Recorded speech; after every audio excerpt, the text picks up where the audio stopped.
नमस्कार बच्चों, कैसे हैं आप सभी। आज की इस वीडियो में हम बात करने वाले हैं अध्याय 4 द्विघात समीकरण सभी महत्वपूर्ण सूत्र। इस वीडियो को बिना स्किप किए लास्ट तक वॉच कीजिएगा। एकदम आसान भाषा में बतलाया जाएगा पूरा सूत्र को उदाहरण के साथ। तो इस वीडियो को हम करते हैं स्टार्ट। सबसे पहले देखेंगे द्विघात समीकरण का मानक रूप। इसका सूत्र हो जाएगा A x x square plus B x plus C बराबर 0, जहाँ A does not equal to 0 और ए बी सी वास्तविक संख्याएं हैं। ए शून्य नहीं है, यानी ए के जगह पर यहाँ पर शून्य नहीं होना चाहिए। अब इसका उदाहरण देखते हैं। दिए गए समीकरण यानी 2x square minus 3x minus 5 बराबर 0।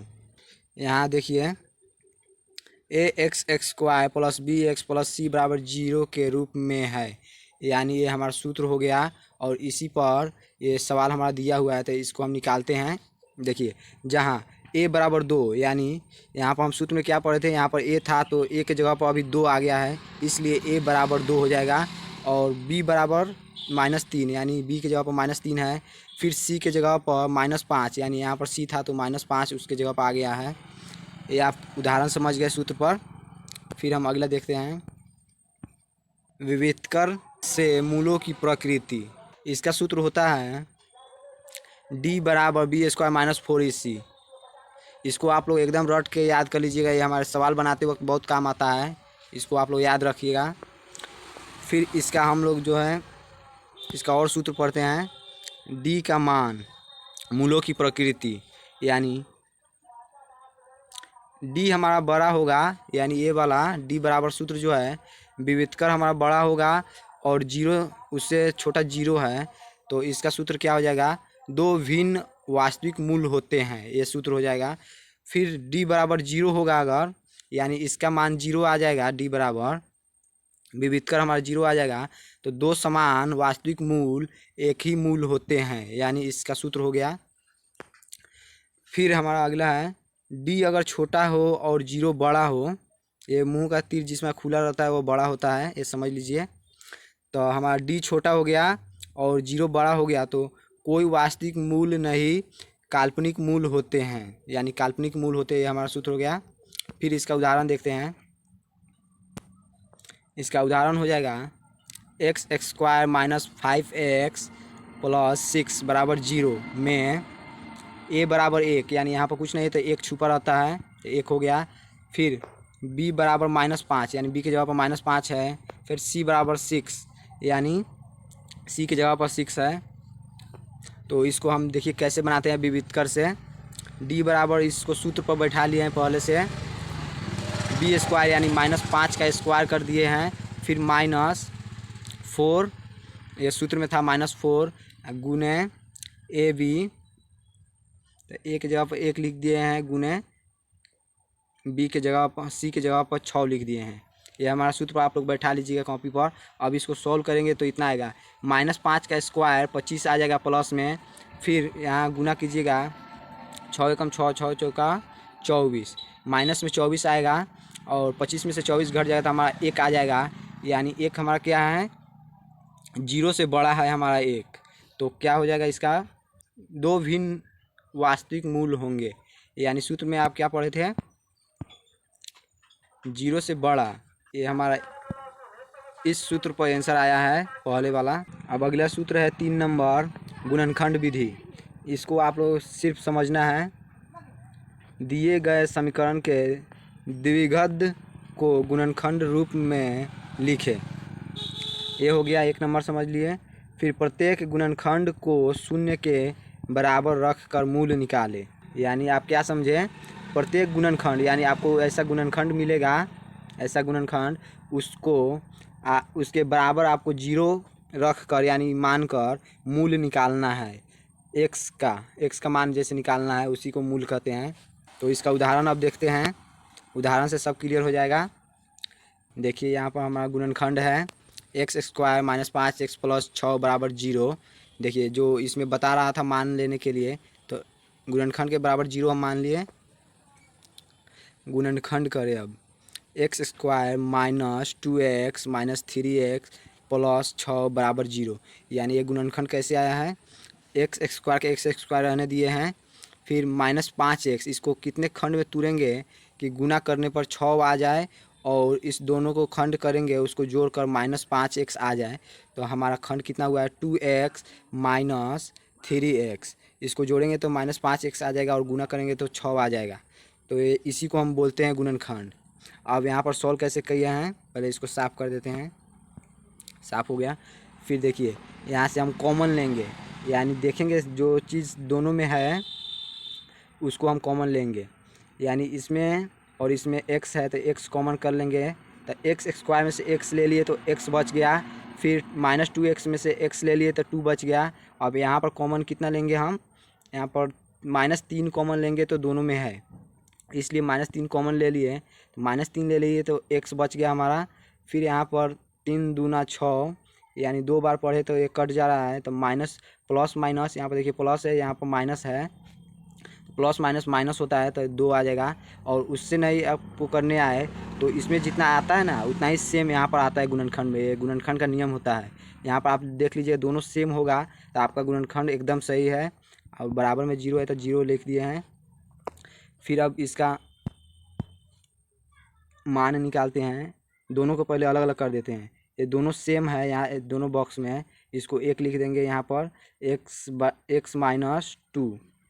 फिर कोष्ठ में घेर देंगे और फिर दूसरा लिखेंगे x माइनस 3, उसको एक जगह बुला लिए हैं, बराबर 0। यानी हमारा आ गया x बराबर 1 माइनस 2 बराबर 0, या x माइनस 3 बराबर 0। मूल हमारा कितना हो गया, x बराबर 2 और x बराबर 3। यही हमारा आंसर हो गया। यहाँ पर कुछ लिखा हुआ है, पढ़ लेते हैं। यही विधि तब आसान होती है जब समीकरण सरल हो। यानी जब समीकरण सरल हो तो आप यही विधि से बना सकते हैं, नहीं तो इसका और भी विधि है। फिर हम अगला पढ़ते हैं। 4 नंबर का सूत्र क्या है इसको समझेंगे। पूर्ण वर्ग विधि, यानी समीकरण को ax square plus bx plus c बराबर 0 के रूप में लिखे। यानी किसी भी समीकरण को इस रूप में आप लिख सकते हैं, आप समझ गए वो। फिर आवश्यकता अनुसार दोनों पक्षों में जोड़ या घटाव कर पूर्ण वर्ग बनाए। ये भी आप समझ गए, जोड़ या घटाव करके पूर्ण वर्ग बनाए। दोनों पक्षों का वर्गमूल लेकर x का मान ज्ञात करें। यानी उदाहरण से समझते हैं। उदाहरण हमारा है गुणनखंड x square plus 6x plus 5 बराबर 0। तो इसको हल करते हैं दूसरे विधि से। x स्क्वायर प्लस 6x बराबर प्लस 5 इधर था, बराबर के इधर उसको उधर भेज दिए तो -5 हो गया है। चिन्ह बदल जाता है, बराबर के उधर जाता है तो।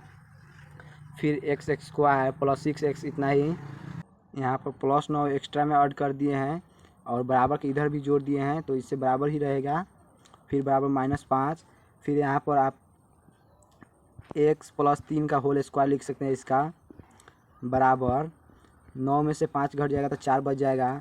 फिर x प्लस 3 बराबर स्क्वायर इधर आएगा तो प्लस माइनस 2 हो जाएगा।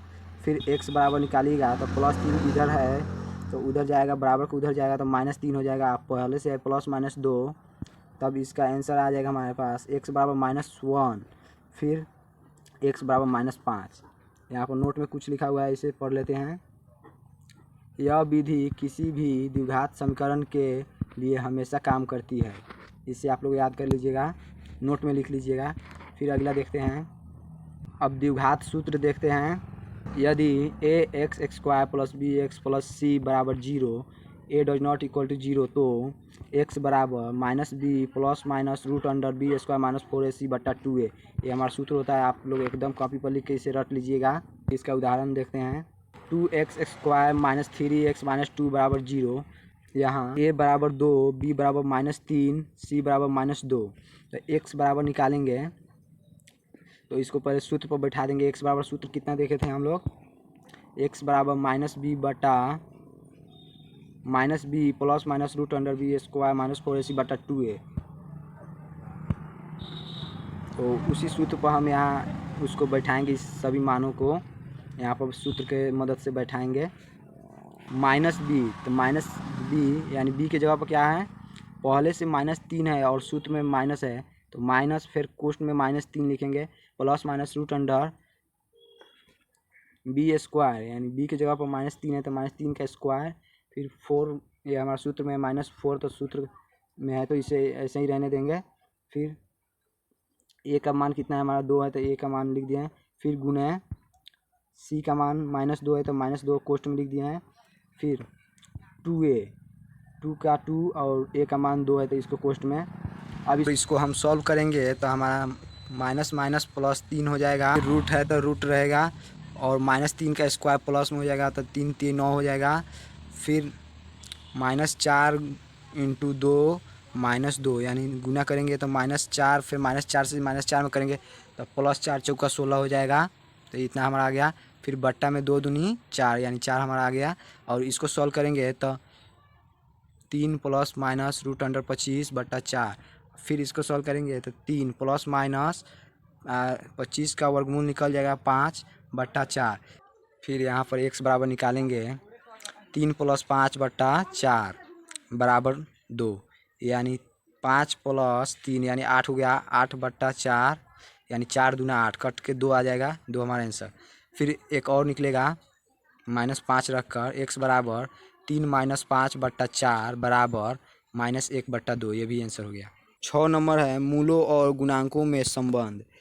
यदि अल्फ़ा और बीटा ax² + bx + c = 0 के मूल है तो अल्फ़ा + बीटा बराबर -b/a, ये हमारा सूत्र हो गया। इसको आप लोग रट लीजिएगा कॉपी में लिख कर। फिर अगला सूत्र है अल्फ़ा × बीटा बराबर c/a, ये भी सूत्र है, ये गुना के रूप में है, ये जोड़ के रूप में है, आप लोग याद रख लीजिएगा। फिर उदाहरण इसका देखते हैं, x² - 5x + 6 = 0। अब इसको करते हैं हल। a बराबर 1, b बराबर -5, c बराबर 6, यहाँ से देखकर भर लिए। अल्फ़ा + बीटा बराबर, अल्फ़ा + बीटा के सूत्र पर बैठाते हैं इसको। -b यहाँ पर है, -b का मान ले आएंगे और इसके जगह पर रख देंगे, तो -1 पहले से है और एक 5 में माइनस है तो कोष्ठ दे देंगे। फिर बट्टा में a का मान कितना है हमारा 1 है तो 1 रख देंगे, सॉल्व करेंगे तो हमारा 5 आंसर आ जाएगा। फिर अल्फ़ा × बीटा वाले सूत्र पर बैठाते हैं। अल्फ़ा × बीटा का सूत्र होता है c/a, c का मान हमारा 6 है, 6 यहाँ पर रख देंगे। फिर a का मान हमारा 1 है तो 1 रख देंगे, बट्टा में 1 का कोई मायने नहीं होता है, इसलिए हमारा 6 आंसर हो जाएगा, जैसा कि आप समझ गए। और मूल है 2 और 3 मूल है, जाँचे 2 + 3 = 5, फिर 2 × 3 = 6, ये हमारा मूल निकालने का ट्रिक है। इसको खंड किए हैं, 2 और 3 को जोड़िएगा तो 5 आ जाएगा, और 2 और 3 को गुना करिएगा तो 6 आ जाएगा। फिर अगला देखते हैं 7 नंबर विशेषण प्रकरण। 1 नंबर में देखते हैं, जब c बराबर 0 तो ax² + bx बराबर 0। इसको कैसे करेंगे, तो x कॉमन करेंगे तो ax बच जाएगा, ax² में से x ले लिए तो x बच गया, फिर प्लस bx में से x ले लिए तो b बच गया, बराबर 0। अब x बराबर 0 या x बराबर माइनस फिर b/a, ये माइनस दोनों के लिए उपयोग होगा। जब b बराबर 0 तो ax² + c बराबर 0, इसको करते हैं, इसको क्या करेंगे, ax² है तो x² यहीं पर रख लेंगे और a को उधर भेज देंगे, और c को पहले से भेज दिए तो +c था तो माइनस हो गया है। फिर बट्टा में a गुना में है तो भागा में आ जाएगा, फिर हमारा हो जाएगा x बराबर x² उधर भेजेंगे तो रूट अंडर चढ़ जाएगा प्लस माइनस में, तो -c/a root under plus minus हो जाएगा। ये आप समझ गए। अब 8 नंबर में अभ्यास प्रश्न मैंने आपके लिए प्रैक्टिस क्वेश्चन यानी आपके लिए चुन कर रखे हैं, इसको आप बना लीजिएगा, गुणनखंड विधि से हल कर लीजिएगा। फिर इसको मूल द्विघात सूत्र से ज्ञात कीजिएगा, फिर इसको विविध कर ज्ञात कर मूलों की प्रकृति बताइए, फिर इसको भी हल कर लीजिएगा और इसको भी बना लीजिएगा। फिर मिलते हैं अगले वीडियो में, तब तक इतना ही। और नीचे में हमारा जो नोट्स है इसे आप पढ़ लीजिए।